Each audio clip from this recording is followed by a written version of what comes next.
संसार महासमुद्र है। इस संसार सागर को पार करो। अवश्य ही सांसारिक संबंध की ममता में लोग लगे रहते हैं। भजन के समय वे ही सब याद आते हैं, भजन बनता नहीं। इसलिए निद्रा, भय, तृष्णा आदि से बचो। मन में होता है कि बचना चाहिए, किंतु बच नहीं सकते हैं। विचार के द्वारा बच नहीं सकते। इसके अतिरिक्त और कुछ होना चाहिए।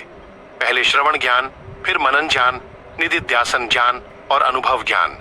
केवल मनन या विचार ज्ञान से ही हम संसार की लसंग, चिपकन से, भंवर से, जीव जंतु से, पंख से बचें, यह संभव नहीं है।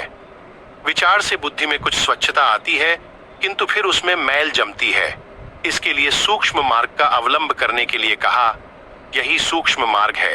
कितने जन्म हुए, कितने शरीर में अटके, यह शरीर भी चला जाएगा। हम लोगों के बहुत शरीर हुए। जब से शरीर हुए तब से शरीर में अटके हुए हैं। आप ख्याल कीजिए कि कोई कैदी हो तो उसका चित्त सदा लगा रहता है कि इस कैद खाने से निकल जाता, किंतु रास्ता मिलता नहीं। यदि पहरेदार या कोई उसे निकलने का रास्ता बता दे तो वह उससे निकल जाए। लोग इस संसार से निकलने का रास्ता नहीं जानते। यदि कोई इस राह को बता दे तो वह कितना बड़ा उपकारी होगा। सूक्ष्म मार्ग पर चलने से आप संसार से निकल जाइएगा, अपने शरीर से भी निकल जाइएगा। यह संसार और आपका शरीर दोनों एक ही तत्व से बने हैं। जितने तल आपके शरीर के हैं, संसार के भी उतने ही तल हैं। आपके शरीर और संसार में बहुत संबंध है। यदि आप शरीर से पार हो जाएं, तो संसार से भी पार हो जाएंगे। यह स्थूल मंडल है, इससे महान सूक्ष्म मंडल, इससे भी महान कारण मंडल और इससे भी महान महाकारण मंडल है।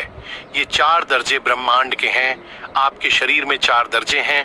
अपने शरीर में जो स्थूल तल है और संसार में जो स्थूल तल है, दोनों में इतना संबंध है कि आप जागृत में शरीर के स्थूल तल पर रहते हैं तो संसार के भी स्थूल तल पर रहते हैं। जब स्वप्न में आपको स्थूल शरीर का ज्ञान नहीं रहता तो स्थूल संसार का भी ज्ञान नहीं रहता। इस नमूने से समझना चाहिए कि शरीर के जिस तल पर आप रहते हैं, संसार के भी उसी तल पर आप रहते हैं। शरीर के जिस तल को आप छोड़ते हैं, संसार के भी उस तल को आप छोड़ते हैं। इस प्रकार यदि आप शरीर के सब तलों को पार करेंगे तो संसार के भी सब तलों को पार कर जाएंगे। जिसने पिंड को जीता उसने ब्रह्मांड को जीता। इसको जीतने के लिए सूक्ष्म मार्ग का अवलंब करने कहा। सिमटाव में ऊर्ध्वगति होती है। जो वस्तु जितनी सूक्ष्म होती है, उसके सिमटाव से उसकी उतनी अधिक ऊर्ध्वगति होती है। सूरत से कोई विशेष सूक्ष्म नहीं हो सकता। इसका सिमटाव होने से इसकी विशेष ऊर्ध्वगति होगी। इसके लिए किसी जानकार से जानकर भजन कीजिए। आंखें बंद करके ध्यान करने पर कहते हैं कि नींद आ जाती है, तो जो निशाना बताया गया है उसको दृढ़ता से पकड़ो, नींद नहीं आएगी।